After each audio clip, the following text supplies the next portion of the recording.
तमिलनाडु के सीएम विजय ने राहुल गांधी के पिता की सोच का सबसे बड़ा अपमान किया है। जोसेफ विजय की सरकार खुलकर देश के पूर्व प्रधानमंत्री राजीव गांधी की सबसे महत्वाकांक्षी योजना का सरेआम अपमान कर रही है और उसे पैरों तले कुचल रही है। अब ये मामला बंद कमरों से निकलकर सुप्रीम कोर्ट की दहलीज तक पहुंच गया है। पूरी खबर बताते हैं, विस्तार से आप बने रहिए, चैनल को सब्सक्राइब करना ना भूलें। गुरुवार को सुप्रीम कोर्ट में तमिलनाडु सरकार की एक ढिठाई और जिद पर सुनवाई हो रही थी।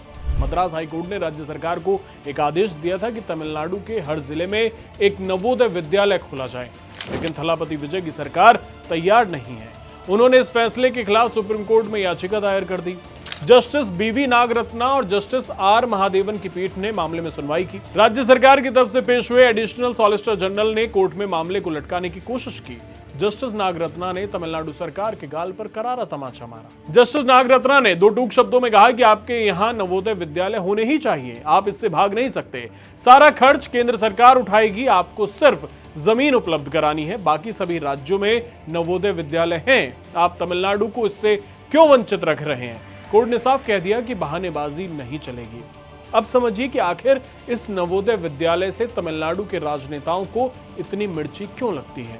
1986 में देश के तत्कालीन प्रधानमंत्री राजीव गांधी ने एक बेहद महत्वाकांक्षी योजना शुरू की थी, नवोदय विद्यालय। पूरे देश के हर राज्य में नवोदय विद्यालय हैं, लेकिन तमिलनाडु ऐसा राज्य है जहां पिछले 40 सालों में एक भी नवोदय विद्यालय नहीं खुलने दिया गया, क्योंकि वहां की क्षेत्रीय पार्टियों को शिक्षा से ज्यादा अपनी संकीर्ण राजनीति प्यारी है।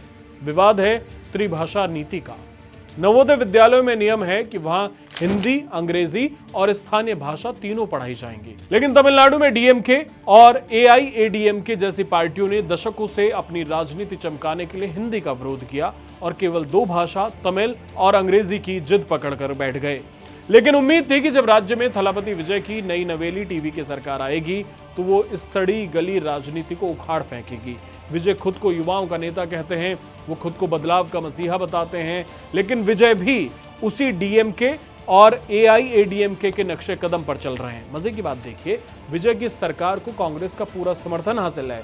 कांग्रेस पार्टी बाकायदा इस सरकार के अंदर मलाईदार पदों पर बैठी है, सरकार में शामिल है, लेकिन विजय अपनी सहयोगी पार्टी कांग्रेस के राहुल गांधी के पिता राजीव गांधी के सपने को चूर चूर कर रहे हैं। जोसेफ विजय की सरकार सुप्रीम कोर्ट में जाकर राजीव गांधी की इस योजना को रोकने के लिए एड़ी चोटी का जोर लगा रही है। अब सबसे बड़ा सवाल है कि राहुल गांधी चुप क्यों हैं।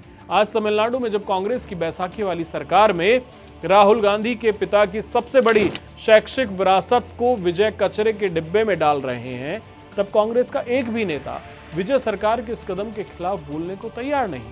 तो क्या इसे राहुल गांधी की घोर सियासी लाचारी समझा जाए? क्या सत्ता की भूख इतनी बड़ी हो चुकी है कि राहुल गांधी सिर्फ कुर्सी पर बने रहने के लिए अपने पिता की विरासत की कुर्बानी देने को तैयार है? ये सीधे सीधे रीढ़ विहीन राजनीति का सबसे घटिया उदाहरण है। एक तरफ पिता का अपमान हो रहा है और दूसरी तरफ कांग्रेस मौन व्रत धारण करके बैठी है। अब इस खबर पर आप क्या कहना चाहेंगे, हमें कमेंट बॉक्स में जरूर बताइए। चैनल सब्सक्राइब करना ना भूलें। धन्यवाद।